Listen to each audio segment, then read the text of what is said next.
నమస్తే, నేను కప్పర్ ప్రసాదరావు.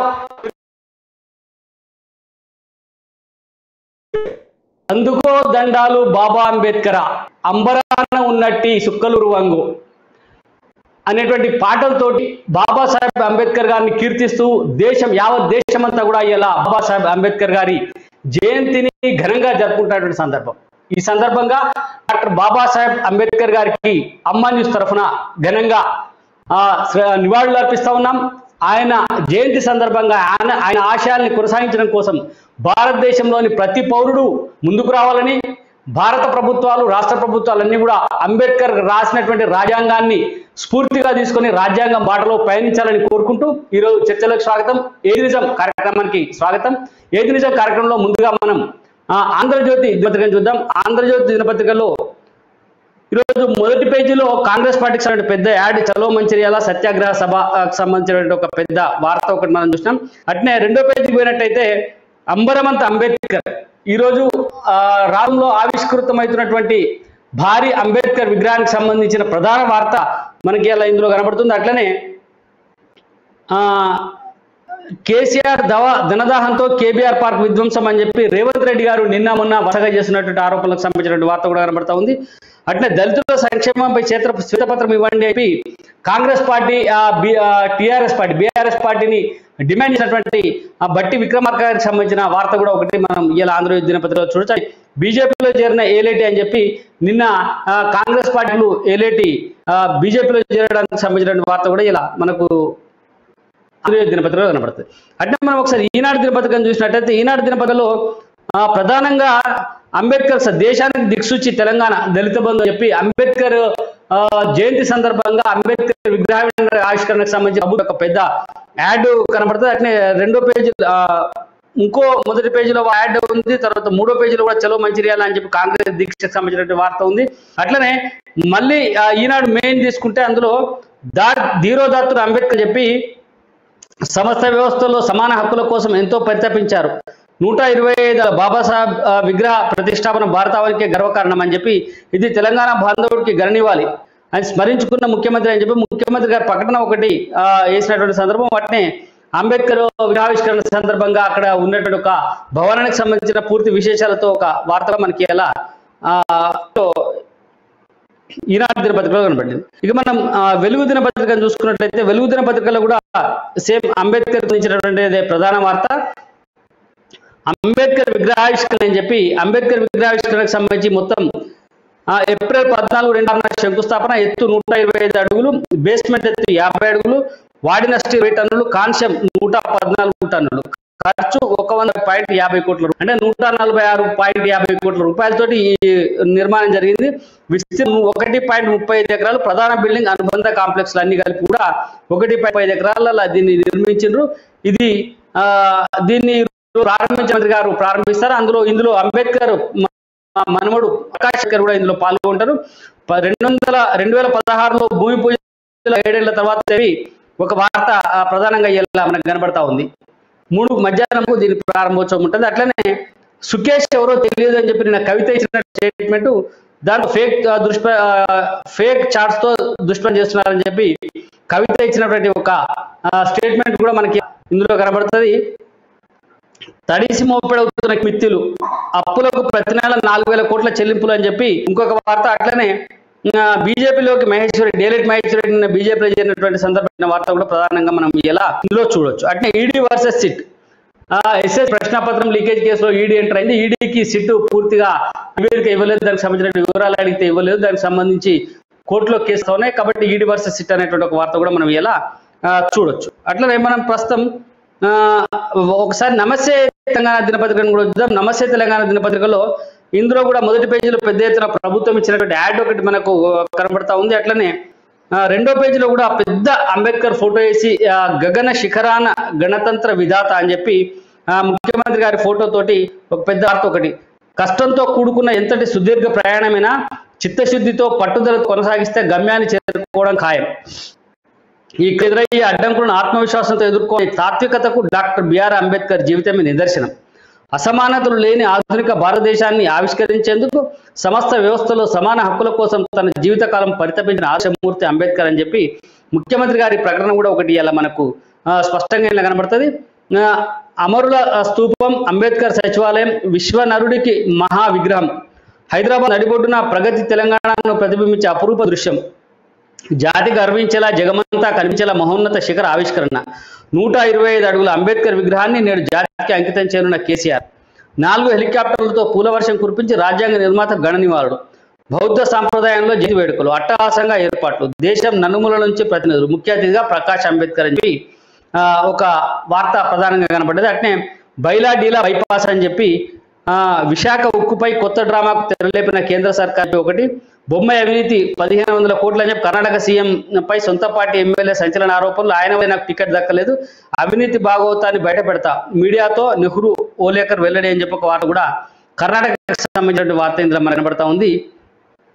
స్టీల్ పై కేంద్రం ఆదానికి గనుల కేటాయింపు నుంచి దృష్టి మరల్చేందుకు యత్నమని చెప్పి మంత్రి కేటీఆర్ చేసినటువంటి ప్రకటన, బీబీపై ఈడీ కేసు అనే వార్త కూడా ఒకటి మన నమస్తే తెలంగాణలో ప్రధానంగా కనబడతా ఉన్నది. అంటే ఇలా మొత్తం అన్ని పత్రికల్ని మనం గమనించి మనకు అంబేద్కర్ జయంతి సందర్భంగానే అంబేద్కర్ విగ్రహావిష్కరణ, అంబేద్కర్ విగ్రహావిష్కరణకు సంబంధించినటువంటి వార్త, అట్లనే అంబేద్కర్ యొక్క ఆశయాల్ని కొనసాగించడం కోసం, అంబేద్కర్ ఆశయాల్ని ఇవ్వడం కోసం ఈ ప్రభుత్వాలు చేస్తున్నాయి, ఏం చేయబోతా ఉన్నాయి, దళిత సంక్షేమం ఏ రకంగా జరుగుతూ ఉంది, అణగారిన జాతుల సంక్షేమం ఏ రకంగా జరుగుతుంది అనేటువంటి విశేషాల పైన రాయాల్సి ఉండే. కానీ కేవలం అంబేద్కర్ యొక్క జీవిత చరిత్రను, అంబేద్కర్ యొక్క రాజ్యాంగ నిర్మాత అయినటువంటి అంబేద్కర్ యొక్క విగ్రహావిష్కరణకు సంబంధించినటువంటి ఫోటోల్ని, ముఖ్యమైన ప్రకటనల్ని అన్ని పత్రికలు వేసినాయి. ప్రధానంగా ఇదే అంశం పైన మనం చర్చిద్దాం. మనతో పాటు చర్చలో పాల్గొనడానికి ఏబీవీపీ అఖిల భారత పూర్వ అధ్యక్షులు డాక్టర్ మురళీ మనోహర్ గారు మనతో ఉన్నారు. అలాగే సీనియర్ జర్నలిస్ట్ కృష్ణమూర్తి గారు కూడా మనతో ఉన్నారు. వీరితో చర్చ కొనసాగించే ముందు ఏది నిజంగా స్వల్ప విరామం తీసుకుందాం.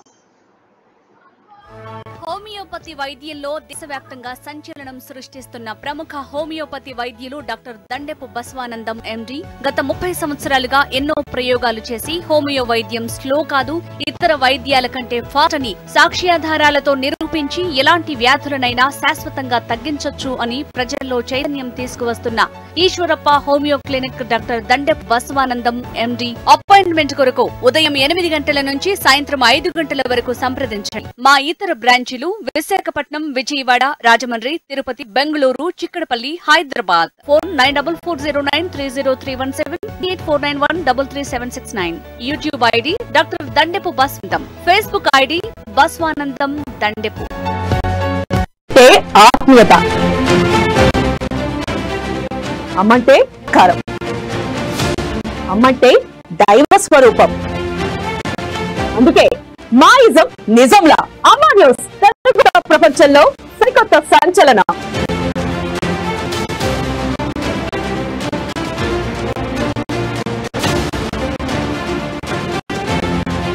వాస్తవాలకు గెలగా, నిజాయితీకి నిలువుటద్దల్లా, ప్రతి అడుగు రేపటికి ముందడుగులా, సరికొత్త వార్తా ప్రసార శ్రవంతిలా మీ అమ్మా న్యూస్.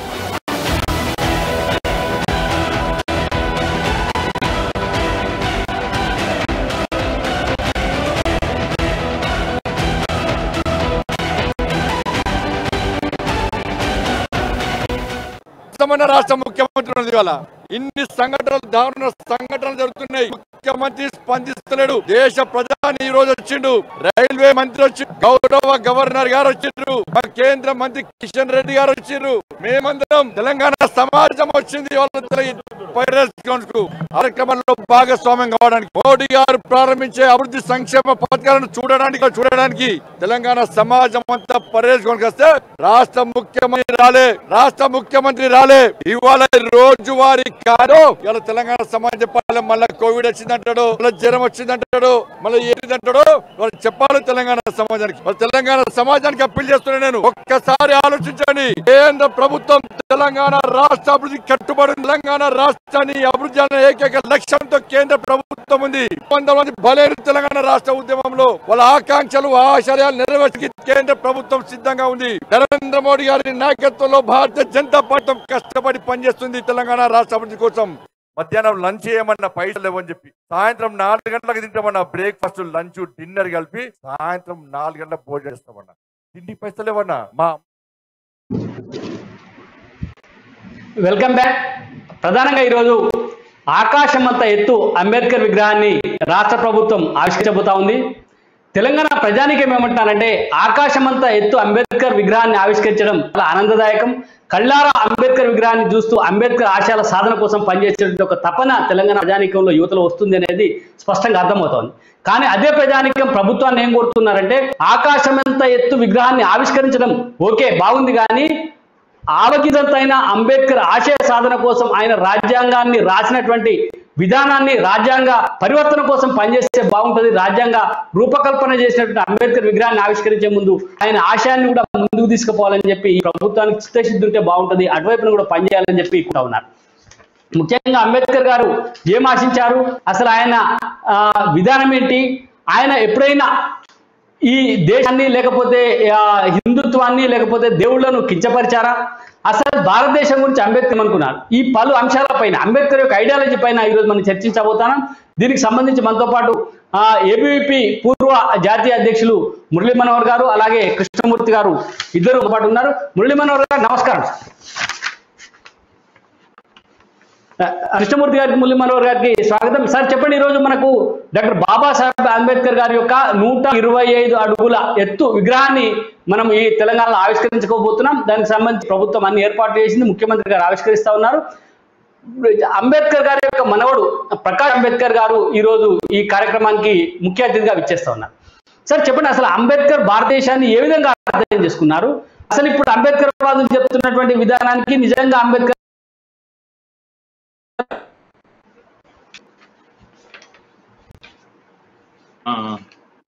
ఓకే కదా, నా సౌండ్ ఓకే కదా?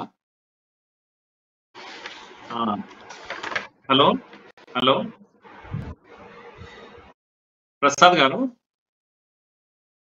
మీ సౌండ్ నాకు రావడం లేదు, బహుశా నా సౌండ్ మీకు వినబడుతుండొచ్చు. అయితే మొత్తానికి దేశ ప్రజల అందరికీ, ముఖ్యంగా మన తెలంగాణ ప్రజలకు అందరికీ ఈరోజు అంబేద్కర్ జయంతి శుభాకాంక్షలు.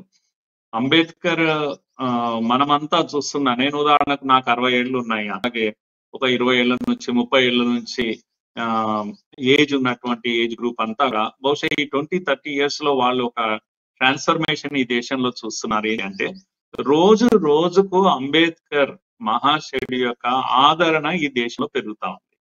అంబేద్కర్ కు ఆయన బ్రతుకున్నప్పటికన్నా, స్వాతంత్రం వచ్చినప్పటికన్నా, రాజ్యాంగాన్ని మనకి ఇచ్చినప్పటికన్నా ఇప్పుడు కనుక చూస్తే అత్యంత ఆదరణ కలిగినటువంటి ఒక ఆజానుబాహుడుగా, ఒక గ్లోబల్ పర్సనాలిటీగా అంబేద్కర్ ఈరోజు మనకు కనిపిస్తున్నాడు. కేవలం విగ్రహం గురించి నేను మాట్లాడడం లేదు. విగ్రహం చాలా అతిపెద్ద విగ్రహం తెలంగాణలో నడిగడ్డన మన సెక్రటరీ దగ్గర ఈరోజు ఆవిష్కరింపబడుతుంది కనుక ప్రజలందరూ చాలా ఆనందం. కానీ అంబేద్కర్ యొక్క ఇమేజ్ ఏదైతే ఉందో ప్రజల దృష్టిలో అంబేద్కర్ ఏదైతున్నారో ఆయన ఆకాశంతో ఎదిగిపోతా ఉన్నాడు. మీరు కనుక చూస్తే ఈ దేశంలో అత్యధికంగా విగ్రహాలు ఎవరన్నా ఉంటాయి అని అంటే అవి అంబేద్కర్వే ఉంటాయి. మీరు ఆశ్చర్యపోతారు.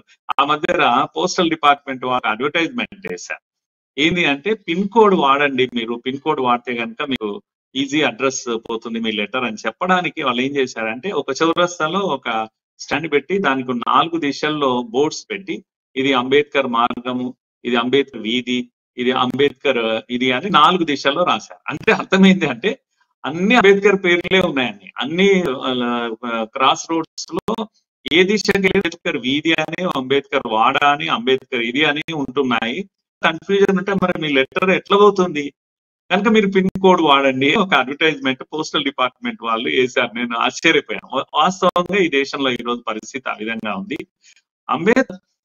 కానీ అంబేద్కర్ ను చిత్రీకరిస్తున్న వాళ్ళు ఈ మధ్యలో అంబేద్కర్ యొక్క ఫిలాసఫీని కాస్త తప్పుదారి పట్టించే ప్రయత్నం చేస్తున్నారు. నేను మాటలో ఆయనను నేను వర్ణించండి అని కనుక మీరు అని అంటే గొప్ప జాతీయవాది అని నేను ఫస్ట్ అంటాను. అంతకన్నా జాతీయవాది అన్న మామూలు మన భాషలో అయితే గొప్ప దేశభక్తుడు.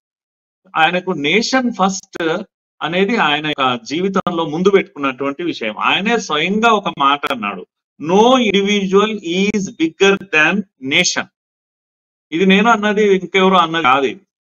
ఏ వ్యక్తి కూడా జాతి కన్నా దేశం కన్నా గొప్ప కాదు అని ఆయన పదే పదే చెప్పినటువంటి విషయం.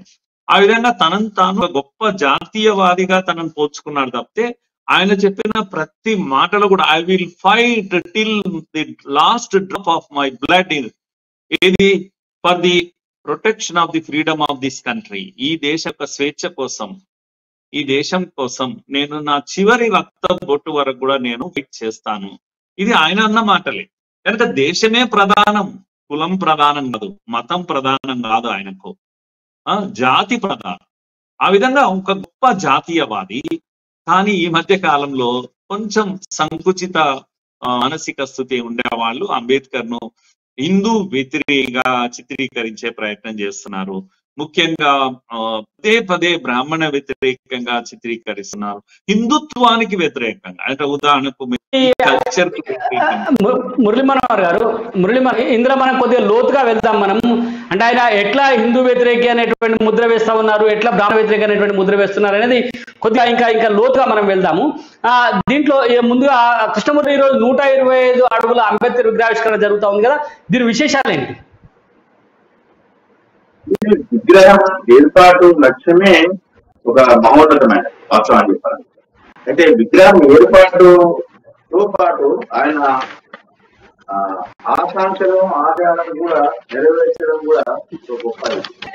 విగ్రహం పెట్టడం అయిపోయి నిరూపితం కాకుండా అంబేద్కర్ గారు చూపినటువంటి మార్గాన్ని మనం అనుసరించాల్సిన అవసరం ఉంది. ప్రభుత్వాలు కూడా వాటిని చూచా తప్పకుండా పాటిస్తారు. రాజ్యాంగం, భారత రాజ్యాంగం ప్రపంచంలో దేశాలన్నింటిలో రాజ్యాంగాన్ని అంబేద్కర్ గారు మనకి ఇచ్చారు అన్నప్పుడు మనకు దాని ఆశయాల్ని ఆకాంక్షను నెరవేర్చే విధంగా వెళ్ళాలి. ముఖ్యంగా చూస్తే ఈ విగ్రహం ఇంతవరకు మనకు తెలిసిన మటుకు ఎక్కడ లేదు అని అంటారు, ఎక్కడ లేదు అని అంటారు. ప్రపంచంలోనే ఎత్తైన విగ్రహంగా చెప్తా ఉన్నారు అంబేద్కర్ విగ్రహం. అట్లనే ఇంకొక అంశం ఏంటంటే మనకు బాగా చెప్పేది, ప్రపంచంలోనే అత్యధిక విగ్రహాలు ఉన్నటువంటి వ్యక్తిగా డాక్టర్ బిఆర్ అంబేద్కర్ గారికి పేరుంది. అంటే ఆయన ప్రజల్లోకి అంత చొచ్చుకుపోయినరు. ప్రపంచంలో విద్యావేత్తల్లో కూడా అగ్రగణ్యుడు అంబేద్కర్ అనేటువంటి మాట. అన్ని ఏ అంశం తీసుకున్నా కూడా అన్నిట్లలో అంబేద్కర్ అగ్రగణ్యంలో ఉన్నారు. ఆయన చాలా ఉన్నత స్థాయిలో ఉన్నారు. ప్రజానికం అందరూ కూడా ఆయనను ఎక్కువగా కోరుకుంటున్నారు. అత్యధిక వీధులకు, భారతదేశంలో అత్యధిక వీధులకు పేరున్నటువంటి కూడా అంబేద్కర్ గారి పేరే ఉందనేది స్పష్టంగా మనకు అర్థమైంది. ఇందాక మురళీ మనోహర్ కూడా చెప్పారు ఆ విషయంలో లోతుగా ఇంకా డిస్కషన్ చేయాల్సింది ఉంది కాబట్టి వారి రేపం ఒకటిసారి మురళీ మనోహర్ గారి మనం ప్రధానంగా అంబేద్కర్ గారి యొక్క మాట తలుచుకున్నప్పుడు మీరుగా చెప్పారు నేషన్ ఫస్ట్.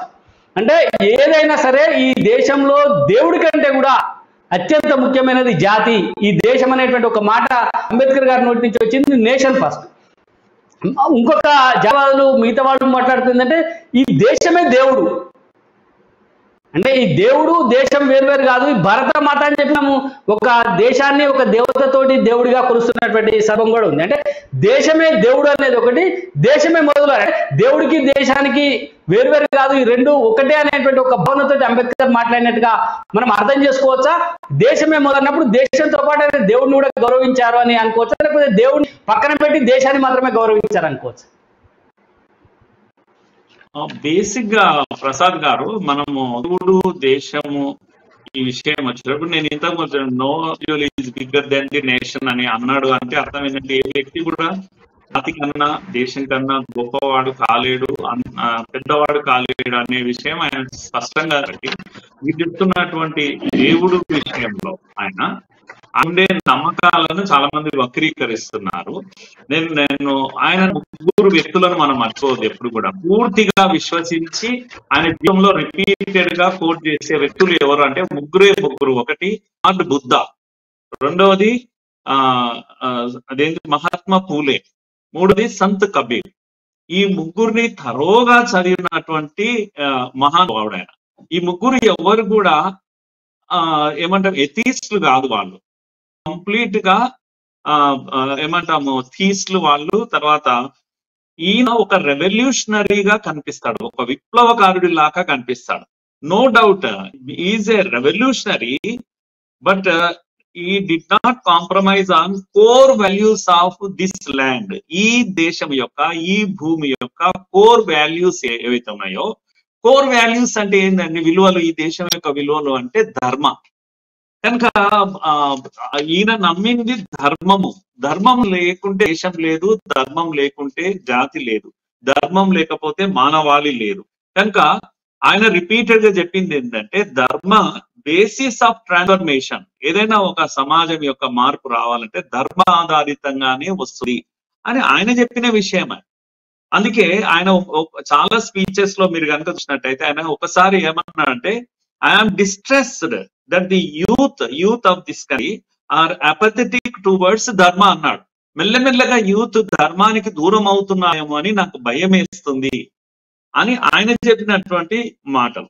అందుకే నేను మళ్ళా చెప్తున్నాను రిపీటెడ్ గా ఏంటంటే, అంబేద్కర్ మహాశయుడు కమ్యూనిజాన్ని కూడా తీవ్రంగా వ్యతిరేకించాడు దీని కారణంగానే. అంటే ధర్మం లేని జీవితము, ధర్మ ఆధారం. అందుకే ఆయన మతం గురించి ఇక్కడ హిందూ జీవన విధానంలో కూడా ధర్మమే ప్రధానమైంది, మతం ఏదైనప్పటికీ కూడా. అందుకే ఈ వాజ్ అగైన్ కమ్యూనిస్టులు ఎందుకు ఆయన వ్యతిరేకించాడంటే, ఈ religion is the opium of the masses అని కమ్యూనిజం చెప్తుంది కదా. రిలీజియన్ ఈజ్ ఓపియం, మాసెస్ యొక్క ఓపియం అని అంటే మత్తు నల్ల మందు లాంటిది మతము అని కమ్యూనిజం చెప్తుంది. అందుకే ఆయన కమ్యూనిజాన్ని తీవ్రంగా వ్యతిరేకించారు. కానీ ఇంత క్లియర్ గా ఉన్నాడు ఈ విషయంలో, ధర్మం విషయంలో. ఏ కోశాన కూడా ఆయన ఎథిస్ట్ కాలేడు. ఆయన ధర్మబద్ధమైన జీవాన్ని, అందుకే ధర్మ ఆధారితమైనటువంటి బౌద్ధిజాన్నే స్వీకరించాడు ఆయన. ఇవన్నిటిని మనం అర్థం చేసుకోవాలి. ముఖ్యంగా భారత్ ను అర్థం చేసుకోవడంలో ఆయనంత గొప్పగా ఎవరు అర్థం చేసుకోలేదు. ఇది అనేక భాషలైనటువంటి, అనేక రకాలైనటువంటి జీవన విధానము, గొప్ప జీవన విధానంగా దీన్ని వర్ణించాడు. మనము ప్రసాద్ గారు, మనం ఒక విషయం మర్చిపోతున్నాము. చాలా సార్లు ఈ ఆర్యన్ ఇన్వేషన్ థియరీ ఉంది, ఇది ఆర్యులు ద్రవిడులు అనేటువంటి విషయం ఉంది కదా. దీన్ని టూత్ అండ్ నెయిల్ అపోజ్ చేసినటువంటి మహాపురుషుల్లో ఒకడు అంబేద్కర్. ఎందుకనంటే ఆయన అంత గొప్పగా వేదిక్ లిటరేచర్ ఎవరు చదవలేదు. నేను మళ్ళా చెప్తున్నా, వేదిక్ లిటరేచర్ ను చాలా పెద్ద ఎత్తున డీప్ గా చదివాడు. అందులో ఉన్నటువంటి అనేక అంశాలను ఆయన రిపీటెడ్ గా మన ముందర పెట్టాడు. ముఖ్యంగా ఈ ఆర్య అనే పదాన్ని ఆయన నిర్వచించాడు. 88 సార్లు వేదిక్ లిటరేచర్ ఆర్య అనే పదం వస్తుంది. ఈ ఆర్యకు ఏ దీర్ఘ ఆ లేకపోతే చిన్న ఆర్య అనే 2 పదాలు 88 సార్లు వస్తాయి. దాని అర్థాలు ఏంటి అని పని కట్టుకొని విడమరిచి చెప్పాడు అంబేద్కర్. అంబేద్కర్ సాహిత్యం చదివిన వాళ్ళకి కానీ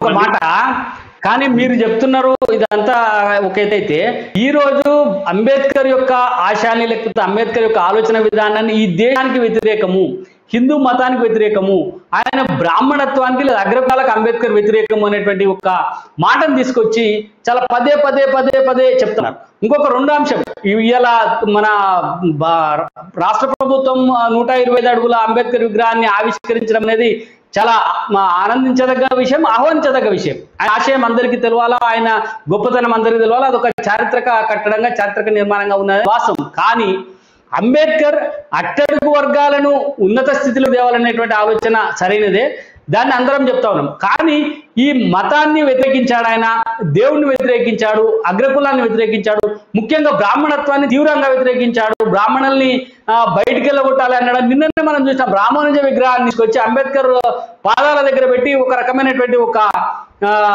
ఒక పోస్ట్ ఒకటి మనకి నిన్న సోషల్ మీడియాలో కనబడింది. అంటే దీనికి పూర్తిగా అంబేద్కర్ బ్రాహ్మణులకు వ్యతిరేకము, హిందూయిజానికి వ్యతిరేకమైనటువంటి ఒక ప్రచారం పెద్ద ఎత్తున జరుగుతూ ఉంది. ఇలా చాలా మంది దళిత యువత, అంటే అందరూ చాలా మంది అంటే ఐ మీన్ జస్ట్ 5-10% బాగా ప్రచారంలో ఉండబడేటువంటి వాళ్ళందరూ కూడా దీన్ని తీసుకొని మేము అంబేద్కర్ వాదులం అంటూ హిందూ దేవతలను వ్యతిరేకించడం, మేము అంబేద్కర్ వాదం అంటూ బహిరంగంగా ఓపెన్ గా అగ్రవర్ణాలని నోటికొచ్చినట్లుగా ఇచ్చడం, ఇట్లాంటివన్నీ జరుగుతూ ఉన్నాయి కదా. దీన్ని ఏ రకంగా అర్థం చేసుకోవాలి సార్? నిజంగా అంబేద్కర్ గారు కులాల్ని మతాన్ని వ్యతిరేకించారా? నిజంగా అంబేద్కర్ గారు ఈ దేశంలో అందరూ మతం మారాలి, మొత్తం అందరూ హిందువులు అందరూ బౌద్ధులు కావాలని చెప్పి ఆయన ఏమైనా ఆకాంక్షించారా? లేకపోతే హిందూ మతంలో అనేక సంవత్సరాలకు ఆయన ఆలోచన ఏ రకంగా అర్థం చేసుకోవాలి? తప్పకుండా ఆయన హిందుత్వంలో ఆయన ఒక వాక్యం నేను ఆయన మాట్లాడిన మాటల్లోనే నేను Hindutva is a magnificent multi storied. Please try to understand ఈ వర్డ్ సెంటెన్సెస్ ఆయన చెప్పిన మాటలు నేను చెప్తున్నాను. Hindutva is like a multi storied building. Only problem ఏంటంటే హిందుత్వాన్ని ఒక స్టోరీకి ఒక అంతస్తుకి ఇంకో అంతస్తుకు మెట్లు లేవు, కులాలతో. ఇది ఆయన వ్యక్తం చేసిన బాధ. ఇందులో మీరు అబ్జర్వ్ చేస్తే ఇందులో ఆయన ఏం చెప్పాడు అని అంటే, మ్యాగ్నిఫిసెంట్ అనే పదం ఎందుకు ఉపయోగించాలంటే భవ్యమైన అని తెలుగులో, భవ్యమైన అనేక అంతస్తుల భవనంగా హిందుత్వాన్ని వర్ణించాడు. ఇది భవ్యమైనదే, దివ్యమైనదే. దీంట్లో ఒకటే ఒక సమస్య, social disparity, untouchability, social disparity, అమానవీయమైనటువంటిది ఇది. కనుక ఈ కులాల్లో ముఖ్యంగా అంతరాలు, ముఖ్యంగా అంటరానితనం, ఇలాంటి వాటిని చాలా టూత్ అండ్ నెయిల్ ఆయన అపోజ్ చేశాడు. ఇది అపోజ్ చేయాల్సిందే. మానవత్వం ఉన్న వాళ్ళు ఎవరైనా దీన్ని వ్యతిరేకించాల్సిందే. ఒకవేళ చరిత్రలో తప్పులు జరిగినా సమాజం, హిందూ సమాజం సరిదిద్దాల్సిందే. ఆ దిశలో భారత్ పయనిస్తుంది. హిందూ సమాజం కూడా ఆ దిశే ఉంది. ఇప్పుడు అందరూ కూడా సర్దుకొని వెళ్ళేటువంటి పరిస్థితిలో ఉన్నారు. కానీ వీళ్ళంతా ఒక్కటి అవుతారేమో మళ్ళా. కనుక నేను వీళ్ళంతా మా తమ్ముడికి అన్యాయం చేశాను అని నేను అనుకున్నప్పుడు ప్రాబ్లం అయిపోయింది. నేనే అన్యాయం చేశాను అని నేను అంగీకరిస్తున్నప్పుడు సమస్కరించబడ్డది. అందుకే కదా పూనా ఒడంబడిక, గాంధీ అంబేద్కర్ మధ్యలో ఒడంబడిక జరిగింది. పూనా ఒడంబడికలో జరిగింది ఏంది అని అంటే, అగ్రవర్ణ హిందువు ఒక నిమ్నవర్గ హిందువు మధ్యలో జరిగినటువంటి ఒప్పందం. అయ్యా నేను అన్యాయం చేశాను అని ఒప్పుకొని వెంటనే రాజ్యాంగం వచ్చిన డే 1 రోజు మనము ఈ రిజర్వేషన్ అనేటువంటి ఒక ప్రొవిజన్ ను మన సోదరులకు కల్పించాం. ఎందుకంటే మనం కలిసి బతికేది ఉంది, జరిగిన తప్పును సవరించేది ఉంది, హిస్టారికల్ బ్లండర్ ను కరెక్షన్ చేయాల్సింది ఉంది. ఇది కావాలి. కానీ చరిత్రను ముందరేసుకొని ఇది జరిగింది, బ్రాహ్మణుడు చేశాడు, రెడ్డి చేశాడు, వీడు చేశాడు అని చీల్చి చెండాడి మొత్తం అంబేద్కర్ వాదము అంటేనే ఇప్పుడు ఏమైపోయింది అంటే బ్రేక్ ఇండియా వరకు వచ్చేసింది. కనుక ఈ బ్రేక్ ఇండియా బ్రిగేడ్స్ ఎవరైతే ఉన్నారో వీళ్ళంతా కూడా విభజనకారులు. ఈ సమాజాన్ని, చరిత్రను ముందుకేసి విభజించాలని ప్రయత్నం చేస్తున్నారు. నేనేమంటున్నా, అంబేద్కర్ రెవల్యూషనరీ అని అంటున్నా. ఆ విషయంలో సోషల్ డిస్పారిటీస్ ను ధ్వంసం చేయాలని ఆయన అనుకున్నాడు. అనుకోని ఏం చేశాడు, హిందువులను బెదిరించి. మురళి మనోహర్ ఒక్క ప్రశ్నకు స్పష్టంగా జవాబు చెప్పండి. అంబేద్కర్ రెవల్యూషనరీ ఆలోచనలు కరెక్టే, నేను అందరం అంగీకరిస్తాం. అంబేద్కర్ రెవల్యూషనరీ అది లేదా అంబేద్కర్ రెవల్యూషనరీ హిందువా, అంబేద్కర్ రెవల్యూషనరీ ఇండియనా, అంబేద్కర్ రెవల్యూషనరీ బుద్ధిస్టా?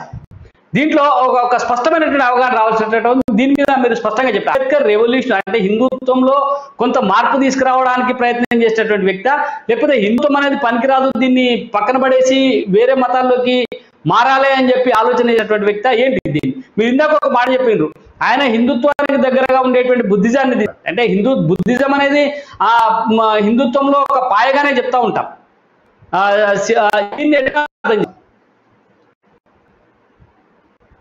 ప్రసాద్ గారు, నేను హిందూ అని అంటే చాలా మంది అర్థం చేసుకునేది ఇది ఒక మతంగా భావిస్తారు. నేను ముందే చెప్పాను, అంబేద్కర్ చాలా స్పష్టంగా ఉన్నాడు. భారత్ ను అర్థం చేసుకోవడం ఆయనంత స్పష్టత ఇంకెవ్వరికీ లేదు.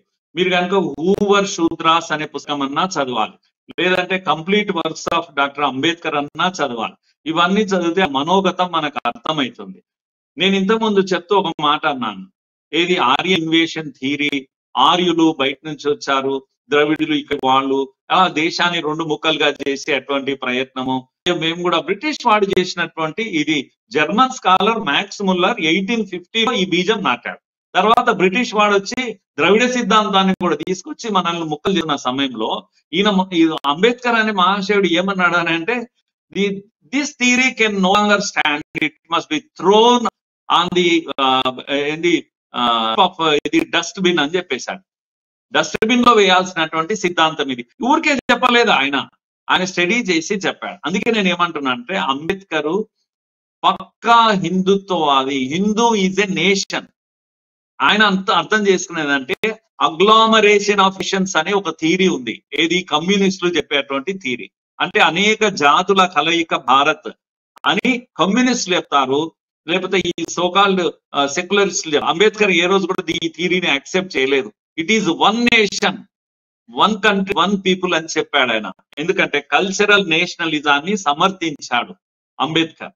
కనుక ఇది సాంస్కృతిక బంధము మన దగ్గర ఉంది. కాశ్మీర్ నుంచి మురళి గారు, మనం ఒకసారి పాకిస్తాన్ విషయంలో అంబేద్కర్ గారి వైఖరి ఏ రకంగా ఉంది, పాకిస్తాన్ విభజన అప్పుడు అంబేద్కర్ గారు ఏమేమి మాటలు చెప్పేటువంటి విషయాలన్నిటి చర్చలోకి వెళ్లే ముందు మా కృష్ణమూర్తి గారు ప్రధానంగా అంబేద్కర్ ఆలోచన విధానానికి అనుగుణంగానే ఇప్పుడు మన రాష్ట్ర ప్రభుత్వం నడుస్తుంది అనుకోవచ్చు. దళిత బంధు స్కీమ్ అనేది అంబేద్కర్ ఆలోచనల నుంచి దిద్దుకున్నది అనేటువంటి ఒక మాట కూడా చెప్తా ఉన్నారు. దీన్ని ఏ రకంగా చూడాలి? నేను ఇంతకుముందు మీతో చెప్పాను, అంబేద్కర్ గ్రహాన్ని ఆవిష్కరించి గొప్ప చెప్పుకోవడం కాదు, రాజ్యాంగాన్ని అనుసరించాల్సిన అవసరం ఉంది. మన రాష్ట్రంలో అంబేద్కర్ రాజ్యం పనిచేయట్లేదు. చాలా సందర్భాల్లో చాలా సందర్భాల్లో రాజకీయ నాయకులు కానీ అధికారులు కానీ చెప్తా ఉన్నారు, కష్టం జరిగేది. నియంత్రణ బలం జరుగుతా ఏక వ్యక్తి విధానం, ఏక వ్యక్తి రూల్స్.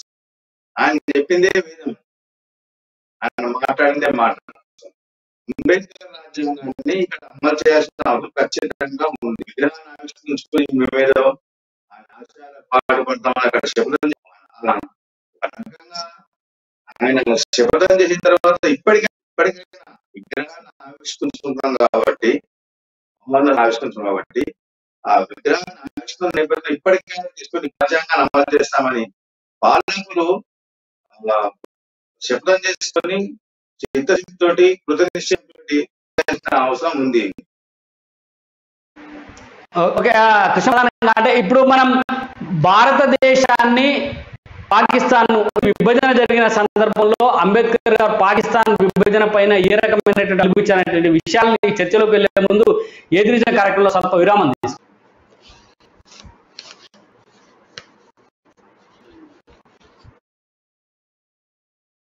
ప్రతి అడుగు రేకి ముందడుగుల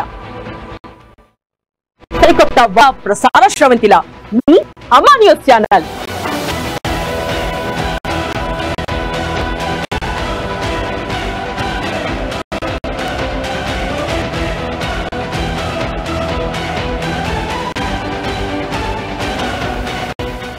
దేనికోసమన్నా రాష్ట్ర ముఖ్యమంత్రి ఉన్నది వల్ల ఇన్ని సంఘటనలు, దారుణ సంఘటనలు జరుగుతున్నాయి. కనీసం ముఖ్యమంత్రి స్పందిస్తలేడు. దేశ ప్రధాని ఈ రోజు వచ్చిండు, రైల్వే మంత్రి వచ్చిండు, ఇక్కడికి గౌరవ గవర్నర్ గారు వచ్చిర్రు, మా కేంద్ర మంత్రి కిషన్ రెడ్డి గారు వచ్చిర్రు, మేమందరం వచ్చినాం. తెలంగాణ సమాజం వచ్చింది వాళ్ళ పైరేస్ గ్రౌండ్స్ కు అభివృద్ధి కార్యక్రమాల్లో భాగస్వామ్యం అవడానికి. మోడీ గారు ప్రారంభించే అభివృద్ధి సంక్షేమ పథకాలను చూడడానికి, కళ్ళారా చూడడానికి తెలంగాణ సమాజం అంతా పైరేస్ గ్రౌండ్ వస్తే రాష్ట్ర ముఖ్యమంత్రి రాలే. ఇవాళ రోజువారీ కార్యక్రమం ఏందో ఇలా తెలంగాణ సమాజం చెప్పాలి. మళ్ళీ కోవిడ్ వచ్చిందంటాడు, మళ్ళీ జ్వరం వచ్చిందంటాడు, మళ్ళీ ఏం పుట్టిందంటాడు.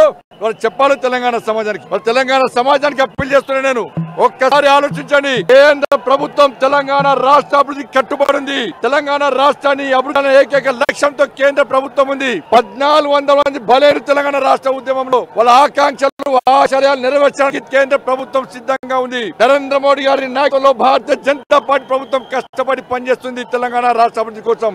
మధ్యాహ్నం లంచ్ చేయమన్న పైసలు లేవని చెప్పి సాయంత్రం 4 గంటలకు. Welcome back. భారతదేశాన్ని అంబేద్కర్ గారు ఏ విధంగా అర్థం చేసుకున్నారు, భారతదేశ విభజన సందర్భంగా అంబేద్కర్ గారి ఆలోచన విధానం ఏ రకంగా ఉండేది, పాకిస్తాన్ విభజన జరిగినప్పుడు ఆయన ఏమన్నారు, భారతదేశంలో ఉండబడే ముస్లింలకు సంబంధించి కూడా ఆయన అంతరంగా ఏం చెప్పింది. ఈ దేశం ఇందాక మురళీ మనోహర్ గారు అన్నారు, 1 నేషన్ 1 పీపుల్, అంటే ఈ దేశమంతా కూడా ఒకే జాతి, ఈ ఇందులో ఉండబడేటువంటి వ్యక్తులందరూ ప్రజలందరూ కూడా ఒకటే అనేటువంటి ఒక స్పష్టమైన అవగాహనతో అంబేద్కర్ గారు ఉన్నట్టుగా మనకు స్పష్టంగా అర్థమవుతా ఉంది. కానీ కమ్యూనిస్టుల వివిధ జాతుల కలయిక వల్ల భారతదేశం ఏర్పడ్డది అని కమ్యూనిస్టులు చెప్తున్నటువంటి విధానం పూర్తిగా వ్యతిరేకించారు. మరి ఇంత జాతీయవాదం కలిగినటువంటి అంబేద్కర్ పాకిస్తాన్ విభజన సందర్భంలో ఆయన ఆలోచన విధానం ఏ రకంగా ఉంది? మురళీ మనోహర్ గారు పాకిస్తాన్ విభజన సందర్భంగా అంబేద్కర్ ఆలోచన విధానం ఏంటి? ఆయన పాకిస్తాన్ సమర్థించారు. తప్పకుండా విషయంలో మనం అందరం కూడా అంబేద్కర్ యొక్క ఆలోచన పుస్తకాల్లో రాశాడు. ఆయన స్పష్టంగా కూడా రికార్డ్స్ లో ఉన్నాయి కనుక ఎవరు కాదనలేని సత్యం. అంబేద్కర్ ఒక్క సైడే హిందూ వ్యతిరేక ప్రొపగేట్ చేస్తారు కానీ అంబేద్కర్ హిందుత్వం మీద అభిప్రాయాలు బలంగా చెప్పాడు. అట్లాగే అంబేద్కర్ ఇస్రో చెప్పాడు, క్రిస్టియానిటీ మీద చెప్పాడు. అలాగే అంబేద్కర్ కమ్యూనిస్టులు కనుక పక్క ఆయన రిటర్న్ డాక్యుమెంట్స్ ఉన్నాయి ఇప్పటి కూడా. థాట్స్ ఆన్ పాకిస్తాన్ ఏదైతే ఉందో ఆ పుస్తకం అందరం చదివితే చాలా క్లియర్ గా ఆయన యొక్క వ్యూస్ స్పష్టంగా అర్థమవుతాయి. ముఖ్యంగా ముస్లింస్ గురించి, ఇస్లాం గురించి అన్న విషయాన్ని బహిష్కృత భారత్ 1928 కాదు, బహిష్కృత భారత్ లో కూడా ఈ విషయాలు రాశారు. గురించి వాళ్ళ గుణాల గురించి ఒక విషయం చెప్తే ఏమంటాడంటే, Muslims tilt towards the nations of Muslim culture. ఎంత బాగా ఎప్పుడు కూడా ముస్లిం అనేవాడు ఎప్పుడు కూడా నేషన్స్ ఆఫ్ ముస్లిం కల్చర్ ఉన్న జాతుల వైపే, దేశాల వైపే ఆయన ఎప్పుడు కూడా ఇట్ ఈస్ క్వైట్ న్యాచురల్ అని కూడా అంటాడు. చాలా సహజంగా వాళ్ళ దృష్టి అంతా కూడా భారత్ మీద కాదు, ఎక్కడ ఇస్లాం ఉంటుందో ఇస్లాం వైపు ఉంటుంది. అందుకే ఈ మధ్యలో వాడు this inclination has crossed the limits కూడా అన్నాడు. ఎంత దూరం పోయాడు చూడండి. ఈ ఇంక్లినేషన్ ఏది ఇస్లాం వైపు ఇంక్లినేషన్ పూర్తి అన్ని లిమిట్స్ ను క్రాస్ చేసేసింది. The ultimate aim to form an Islamic union. వాళ్ళ అల్టిమేట్ అంతా కూడా ఏంటంటే ఇస్లామిక్ యూనియన్ నే ఫామ్ చేయాలి. ఇది స్వీకరించిన వాడి యొక్క బుద్ధి ఇలా ఉంటుంది. India cannot mother land for both Muslims and Hindus. ఇంత స్పష్టంగా చెప్పాడు. ఎవడైనా చెప్పాడు నేను అడుగుతాను, please try to understand. India cannot be a common mother land for Muslims and Hindus at a time ఇది కామన్ మదర్ ల్యాండ్ గా ఉండలేదు. ఎందుకు అని అంటే ముస్లిమ్స్ బిలీవ్ చేసేది ప్రపంచం అనేది రెండు భాగాలుగా ఉంటుంది అని ఆయన చెప్పిన మాటలే చెప్తున్నాను, నేను వేరే చెప్పడం లేదు. ప్రపంచం అనేది 2 భాగాలుగా ఉంటుంది ముస్లిం యొక్క దృష్టికోణంలో. ఒకటి దారుల్ ఇస్లాం, రెండవది దారుల్ హరం. కనుక అబోర్డ్ ఆఫ్ ఇస్లాం అంటాం, అదేంటి అబోర్డ్ ఆఫ్ వార్స్ అని. కనుక ఇది ముస్లిం యొక్క ఆలోచన. కనుక ఇస్లాంతో దేశము రాజ్యము ఉంటేనేమో అది తప్పకుండా అబోర్డ్ ఆఫ్ ఇస్లాం అని అంటాం. కనుక కాఫీర్లు అని ఇంకో పదం ఉంది. కనుక ఇస్లాం కాని వాడు ఎవడైనా కాఫీర్ అని పదం ఉంది. ఇది ఇస్లాం స్వీకరించిన వాడి యొక్క మానసిక స్థితి. ఆయన ఏమన్నాడంటే దేశం విభజన చెందేటప్పుడు అయ్యా పోతే పోయిన మొత్తం ముస్లింస్ అంతా అక్కడికి వెళ్ళిపోయినండి, అప్పుడు మనం అంతా కనీసం కలిసి ప్రశాంతంగా ఉండగలుగుతాం. ఇంత కుండబలు కొట్టినట్టు చెప్పాడు. దీన్ని ఎవడు మాట్లాడాడు కదా. తర్వాత ఆయన మతం మార్చుకున్నది నిజం. ఆయన ఏమన్నాడు, నేనుగా పుట్టాను కానీ హిందువుగా చావను అనగానే అందరు భయపడ్డారు. కావున బెదిరించాడు ఆయన. 21 ఏళ్ళు సమయం ఇచ్చాడు. హిందువులు మారుతారేమో, హిందూ సమాజం మమ్మల్ని యాక్సెప్ట్ చేస్తుందేమో, గుళ్ళకు రాణిస్తుందేమో, అంతరంతరం పోతుందేమో అని ఆశించాడు ఆయన. చివరకు ఆయన బౌద్ధం స్వీకరించారు. కానీ నిజాం నబు ఆఫర్ చేశాడు, డబ్బులు ఆఫర్ చేశారు, ఎన్నో ఆఫర్ మిషనరీస్ ఆఫర్ చేశాయి, అన్నిటినీ కాదని. ఎందుకు? వై హీ ప్రిఫర్ 3 నెలలు చచ్చే ముందు 3 నెలల ముందు బుద్ధిజాన్ని స్వీకరించినటువంటి అతను ఏమని చెప్తాడంటే, ఏమంటాం Indic religions, non Indic religion గా విడగొట్టాడు. అంటే ఈ మట్టిలో పుట్టిన మతాలు నాన్ ఇండిక్ స్వీకరిస్తే, ఆయన కన్వర్షన్స్ మీద కూడా చాలా స్పష్టంగా చెప్పాడు. మతమార్ విషయంలో అయ్యా మీరు నాన్ ఇండిక్ రిలీజియన్ స్వీకరిస్తే దేశ వ్యతిరేకులుగా కూడా మారుతారు అని అంత స్పష్టంగా చెప్పారు. కనుక జాతి వ్యతిరేకులుగా, దేశ వ్యతిరేకులుగా మారడానికి అవకాశం ఉంది.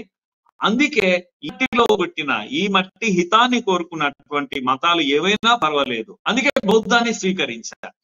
ఇంత స్పష్టంగా ఉన్న పట్ల, బౌద్ధం పట్ల, ఇస్లాం పట్ల, క్రిస్టియానిటీ పట్ల, కమ్యూనిస్టుల పట్ల ఇంత స్పష్టంగా చెప్పాడు.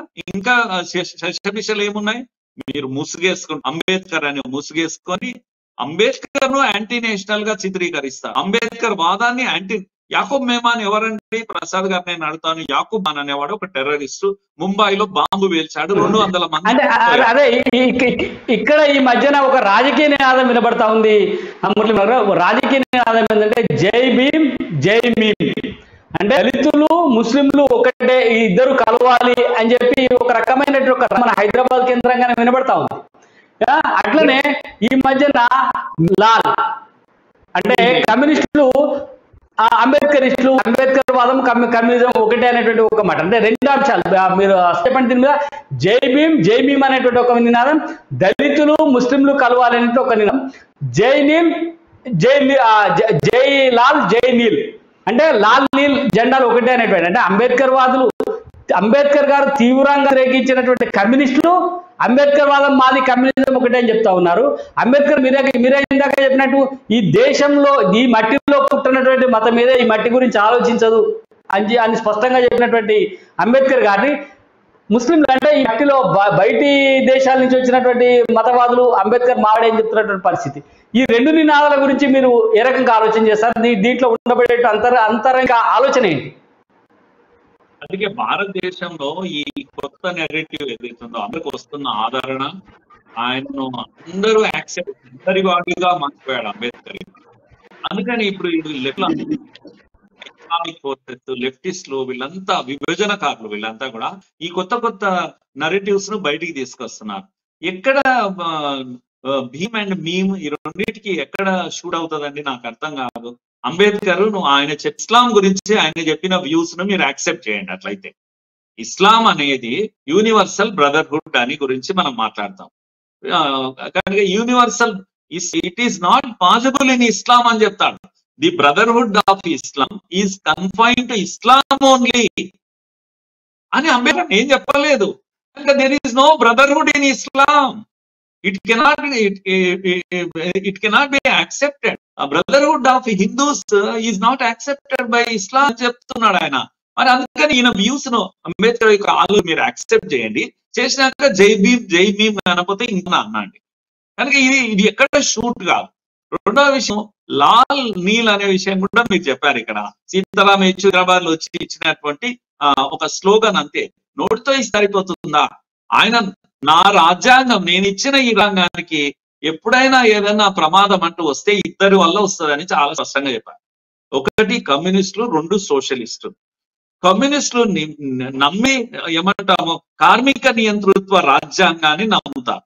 కనుక ఇది పార్లమెంటరీ ప్రజాస్వామ్యము. దీన్ని నమ్మరు వాళ్ళు ఎప్పుడు కూడా, వాళ్ళు డైజెస్ట్ చేసుకోలేరు. అందుకని ఈ రాజ్యాంగానికి ప్రమాదం అంటూ వస్తే ఈ కమ్యూనిస్టుల నుంచి వస్తుందని అరే ఉండ బద్దలు కొట్టినట్టు చెప్తుంటే మళ్ళా లాల్ నీల్ ఎక్కడి నుంచి వస్తుంది? ఇదంతా కూడా దుర్మార్గం, ఇది పొలిటికల్ జిమికరీ అని ఇవన్నీ కూడా. అందుకే కమ్యూనిస్టులు అంతా కూడా అవతారాలు మార్చి కుల సంఘ నాయకులుగా బయలుదేరారు.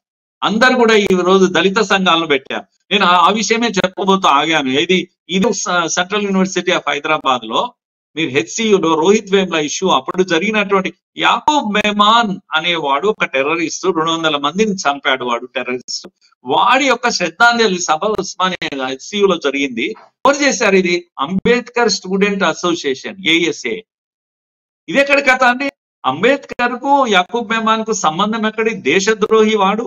వాడి సంతాప సభ లేకపోతే శ్రద్ధాంజలి సభ హెచ్సియులో జరుగుతుందా? దాని మీదే కదా సుశీల్ గొడవ పడ్డది. వాడు కొట్టారు, ఇది చేసి సస్పెండ్ అయ్యారు. రోహిత్ వేమ్లా దాంట్లో సస్పెండ్ అయినందుకు పాపం ఆయన సూసైడ్ చేసుకున్నాడు. దీంట్లో నేనేమంటున్నానంటే అంబేద్కర్ పేరు పెట్టుకున్న ప్రతి వాడు పతివ్రత కాదు. ఈ మధ్య కాలంలో ఫేక్ అంబేద్కరిస్టులు అంబేద్కర్ చెప్పిన వాదాన్ని వ్యతిరేకిస్తున్నారు వీళ్ళంతా కూడా. నేను ఒక అఫ్జల్ గురు యొక్క సభలు వీళ్ళు పెట్టారు. ఎవడు అఫ్జల్ గురు అనేవాడు? ఈ పార్లమెంటు పైన దాడి చేసిన వాడు. వానికి శిక్ష పడ్డది, నేను చెప్పలేదు. సుప్రీంకోర్టు 20 ఏళ్ళు వాళ్ళ ట్రయల్ జరిగిన తర్వాత వాడికి శిక్ష వేసింది. అలాంటి నేరస్తుడు మీకు గొప్పగా కనిపిస్తాడా? పైన అంబేద్కర్ పేద చేస్తారా ఇవన్నీ కూడా? నేనేమంటున్నానంటే అంబేద్కర్ పేరు పెట్టి దళితులను అందరినీ కూడా దళితులు యాక్సెప్ట్ చేస్తారా అండి? అంబేద్కర్ ఒక అఫ్జల్ గురువును యాక్సెప్ట్ చేస్తారా? ఒక దేశద్రోహులను దళితుడు యాక్సెప్ట్ చేస్తారా? నేను అంటాను దళితుడు అన్న దేశభక్తుడు ఇంకొకడు లేడు ఈ దేశంలో. వాళ్ళు ఈ మట్టిని నమ్ముకున్నారు, ఇక్కడ చెప్పును డప్పును నమ్ముకున్న వాళ్ళు. అసలు నేను చాలా సార్లు అంటాను దళితులు హిందువులు అవుతారా కాదా అని కొందరు ప్రశ్నిస్తే నేనేమంటున్నా అంటే హిందువులు కాదు, ఆది హిందువులు దళితులు. హిందుత్వానికి ఫౌండేషన్ వేసిన వాళ్ళు.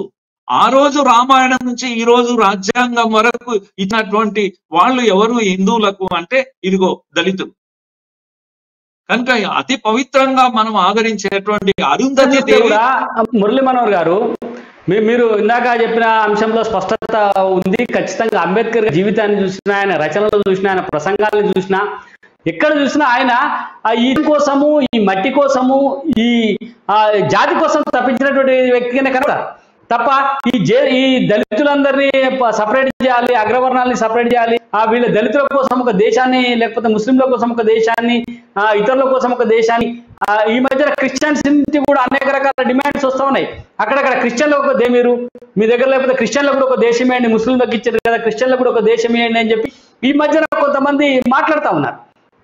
అంటే మీరు చెప్పిండు దళితులు ఈ దేశభక్తులు, ఈ దేశభక్తి కలిగినటువంటి వ్యక్తులు, దళితులు ఈ హిందూ సమాజం కోసం ఆది హిందువులుగా ఉన్నటువంటి వ్యక్తులు అని చెప్పిన దానికి అంబేద్కర్ ఆచరణలో చూపించిన స్పష్టంగా అర్థమవుతుంది కదా.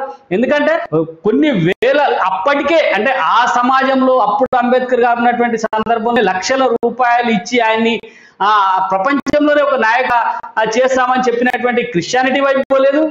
హైదరాబాద్ ఆహ్వానించి మీరు ముస్లిం మతాన్ని స్వీకరించండి, మీకు అన్ని రకాలుగా ఉంటాము, డబ్బులు ఇస్తాము, మీకు పేరు పరమని చెప్పినటువంటి ఇటువైపు ఆయన పోలేదు.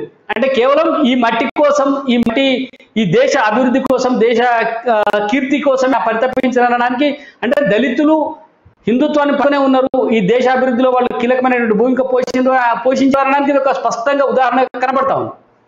అట్లనే ఉస్మానియా యూనివర్సిటీ కూడా మొట్టమొదటి డాక్టరేట్ ఇచ్చి గౌరవించింది అనేది కూడా ఒకటి తెలుస్తా ఉంది. అంటే మీరు ఒక్కని చెప్పండి, ఈ రోజు అంటే అప్పటి అంబేద్కర్ వాదానికి ఇందాక మీరు యాకూబ్ మెమన్ కూడా తీసుకొచ్చింది. అయితే నేను కొద్దిగా మీరు జాతీయ స్థాయిలో చెప్పి నేను కొంత ప్రాంతీయ విషయానికి వస్తా ఉన్నాను.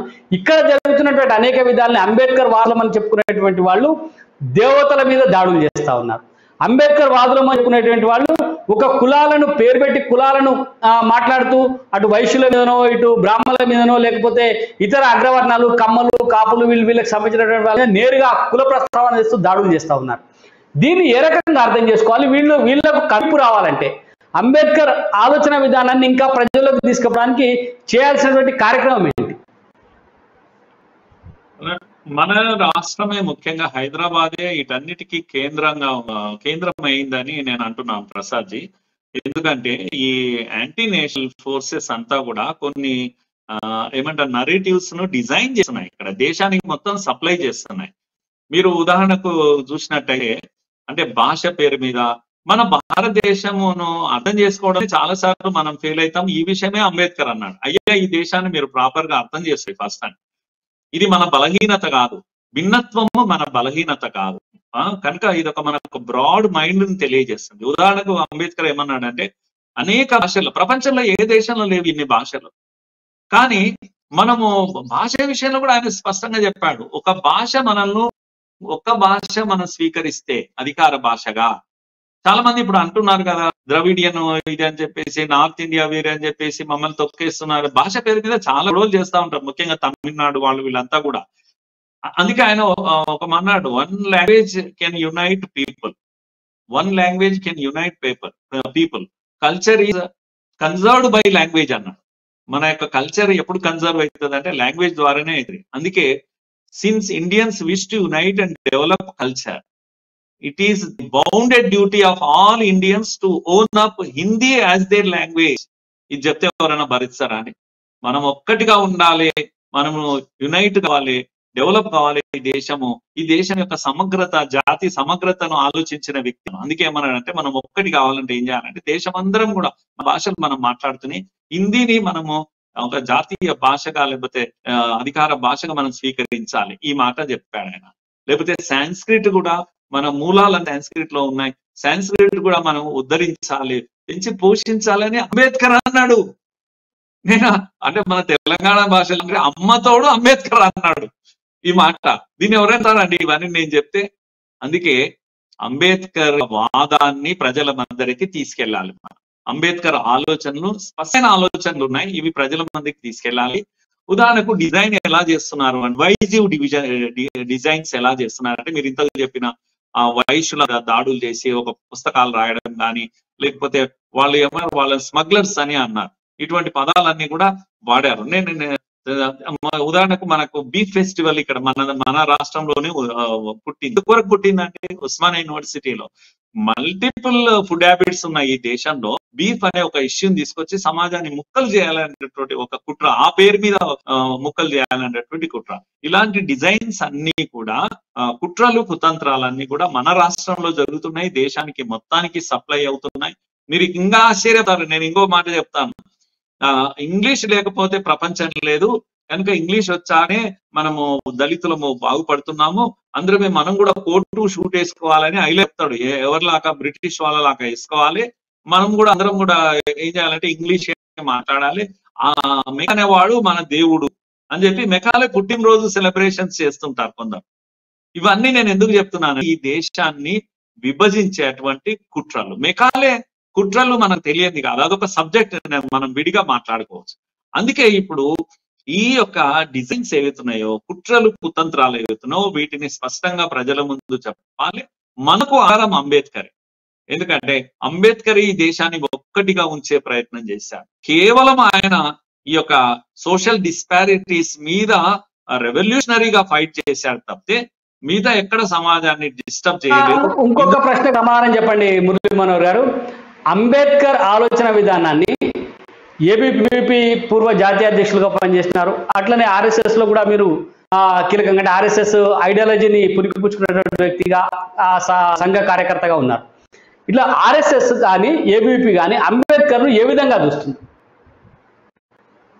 నేను అందుకే ఆర్ఎస్ఎస్ లో ఏబీపీలో అంతటా కూడా మేము చాలా ఏళ్ళ నుంచి, ఇప్పుడు కాదు, ఎందుకంటే అంబేద్కర్ మహాశయుడు నాగపూర్ క్యాంపుకు వెళ్ళారు కనుక ఆర్ఎస్ఎస్ ను విజిట్ చేశాను, హెడ్ క్వార్టర్స్ ను విజిట్ చేశారు. ఆయన ఎవరు డాక్టర్ జీని చూశాడు నాగపూర్ లో. ఇవన్నీ ఎవిడెన్సెస్ ఉన్నాయి, ఇప్పటికి కూడా ఉన్నాయి.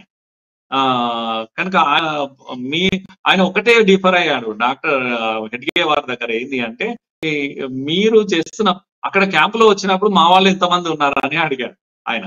అంటే మాకు తెలియదండి, దీంట్లో మేము కులాల పేరున చూడం మేము అని అంటే, ఆయన పోయి మీరు కావాలంటే మాట్లాడవచ్చు అన్నారు. అంటే ఆయన వెళ్ళి కలిసి చాలా మంది దళితులు అక్కడ ఉన్నారు.